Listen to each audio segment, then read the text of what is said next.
Actually, I'm a professor of hematology, but I'm focusing on immunotherapy, especially cellular immunotherapy, such as allogeneic hematopoietic cell transplantation and CAR T cells. My main objective on my research, it's especially in the clinical data regarding toxicity tolerance of cellular therapy in general, and allogeneic transplantation and CAR T cells. This is a big question, but very interesting.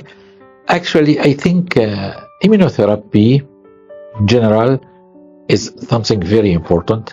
Actually, we started thinking about immunotherapy in curing cancer 30 or 40 years ago, but we start seeing some new drugs or treatment or cell nowadays, 30 or 40 years after this. Let me tell you this story. When I start my fellowship, for every single fellowship, we needed to understand and know chemotherapy, mode of action, toxicity, etc.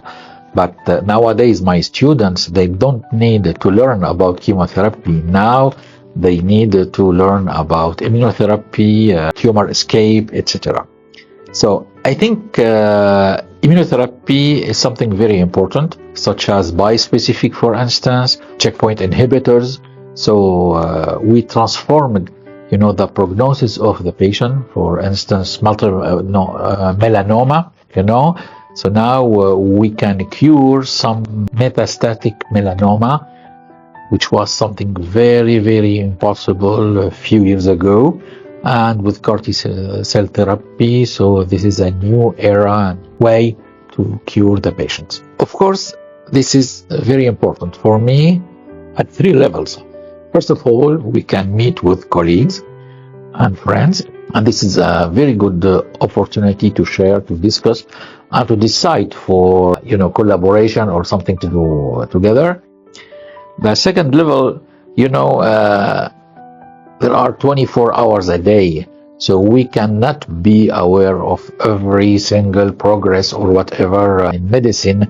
So coming here, we can on the spot, learn a lot from our colleagues, and we can present what we can do, what we have to tell them. The third things, it's really after each meeting like this one, and especially this one, it's a very, very good meeting, a big meeting, So it gives you some ideas how to go further in your research and even in your education. So if you need to set up such a meeting in your country, etc.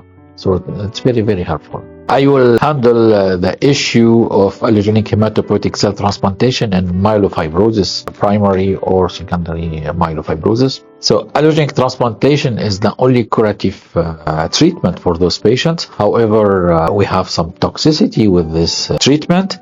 And on the other hand, not everybody needs a transplantation, because myelofibrosis in general, it's a chronic disease, and we can live with it without, no symptoms. Everything is okay, so we don't need to treat the patient.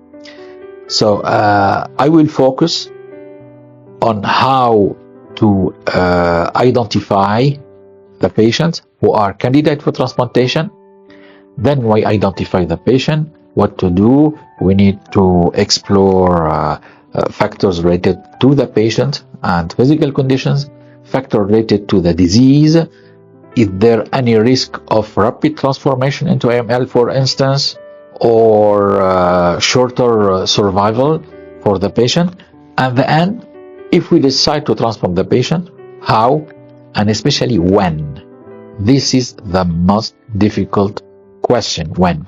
But I think I have simple answers. We have many axes of development.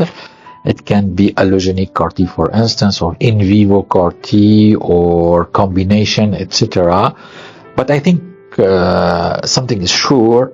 We're starting with CAR T, and this is only the starting.